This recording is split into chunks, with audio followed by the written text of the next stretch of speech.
What do intercepted houses mean?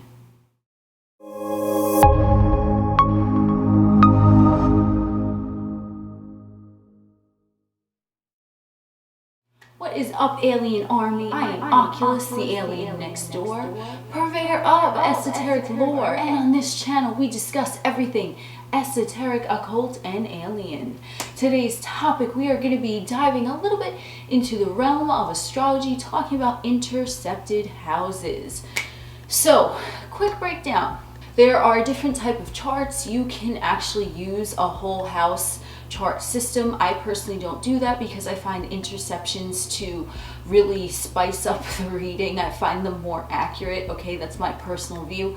And I am going to be talking about tropical astrology. So that being said, let's get into it. So brief synopsis of why intercepted houses occur. If we want to think of the earth as a circle, it's not perfectly round. It tends to bulge towards the center where the equator is. So if someone is born closer to the equator, just in accordance with charts I personally have seen, they are likely not going to have intercepted houses. The houses might all be present and equal. Now, someone who is born closer to the North Pole or the South Pole is likely to have intercepted houses because if we want to take into consideration that the earth is not a perfect circle, it's going to slightly narrow at the poles. Okay, so depending on where you were born, it's very important in calculating the chart because of the interceptions that might occur. So an interception is what's going on is that you might have a planet or a celestial body in a particular sign. But when you look at your chart, you see that the house that the planet falls in has a different governor than the sign that governs the planet. So for example, me, I have Venus in Aquarius in the second house. My second house is governed by Capricorn. So another thing to keep in mind as we're going into this is that the intercepted sign will always be the sign that is adjacent to the next sign. So Aquarius and Capricorn are next to each other in astrology, so that's what's going to happen as well for your intercepted houses.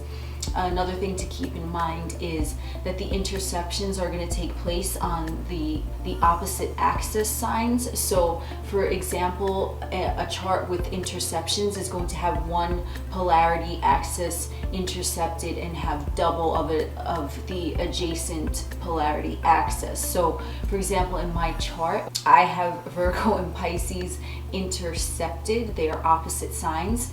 Now the sign next to Virgo is Libra. The sign next to Pisces is Aries. So I have 2 Aries houses and I have 2 Libra houses. So that's something else to keep in mind. The interception is always going to happen where 2 opposite signs are intercepted by another 2 opposite signs that are adjacent to it, that they are going to double. If we want to take a look at with what I'm using as my example, I have Venus in Aquarius. So a lot of traits with Venus in Aquarius resonate with me. However, when I've studied the traits of Capricorn Venus, a lot of those resonate with me as well, and here's why.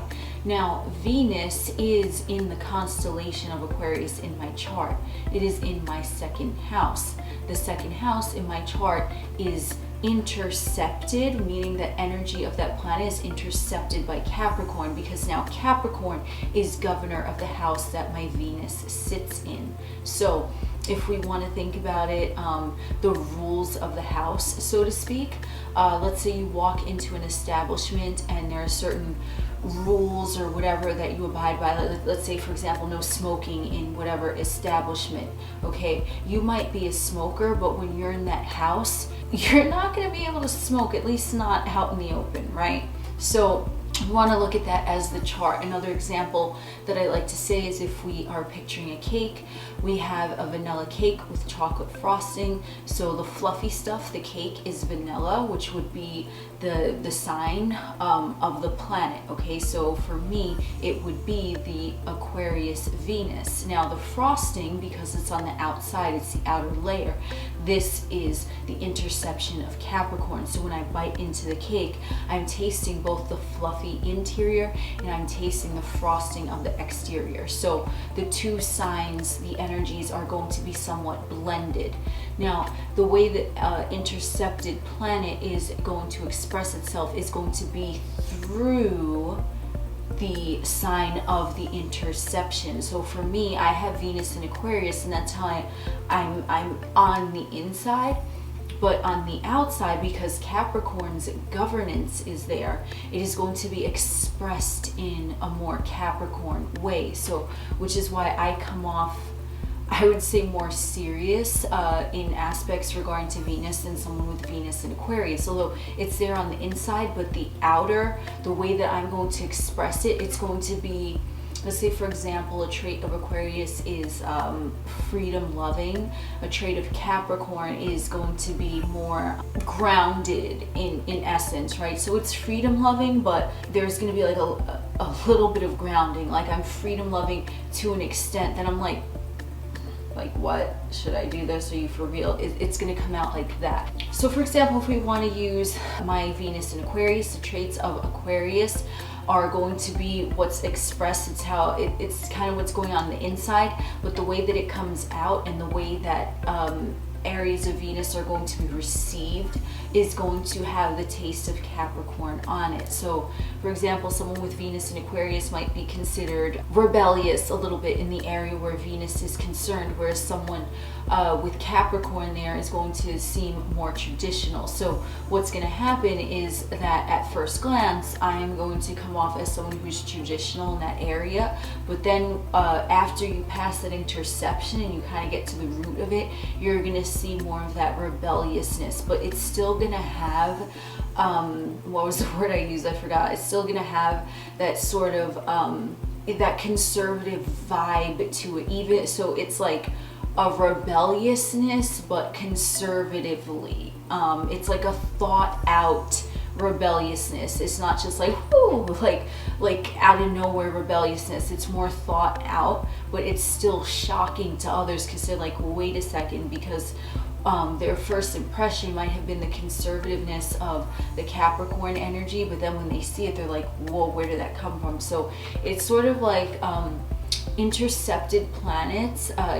It's like a double punch. I don't know if that's the proper terminology, but that's sort of what it's like, because you're not, it's like the way that you are on the inside, it is the embodiment of where the planet is, but because of the interception, it's being broadcast in a different way, and you're internalizing information that comes in via that route in a different way than what is naturally expressed. So it's like an added step, so to speak. But if you look at traits of your intercepted sign, you might find resonance with that. So me, for example, I find resonance with traits of Venus in Aquarius and Venus in Capricorn, right? So they might blend together, but for the most part, it's just that the energy of the planet that's being intercepted is going to play by the rules of the sign of the governor of the house that it's in.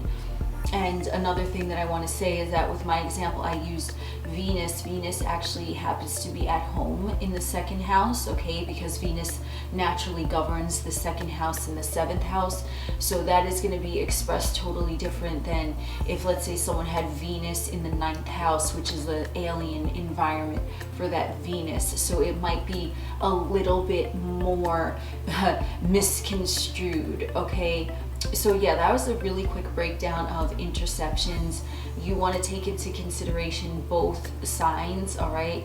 Because the way that the planet or celestial body is going to function is it's going to be outwardly expressing itself via the traits of the sign that's intercepting it. So that's what I got for you today. A very super quick video, but I felt like doing it, so here we go. I am Oculus, the alien next door, and we will chit chat again soon.